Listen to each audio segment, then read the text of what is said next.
একসাথে খেতে পারতাম না। বাবা বলতো, ও খোকা, যখন আমি থাকবো না, রে বোকা, এ তো রক্তের সাথে রক্তের টান, স্বার্থের অনেক ঊর্ধ্বে।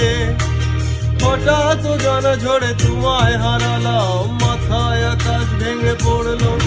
বাবা কতদিন দেখি না তোমায়, কেউ বলে না তোমার মতো কোথায় খোকা, রে বুকে আয়।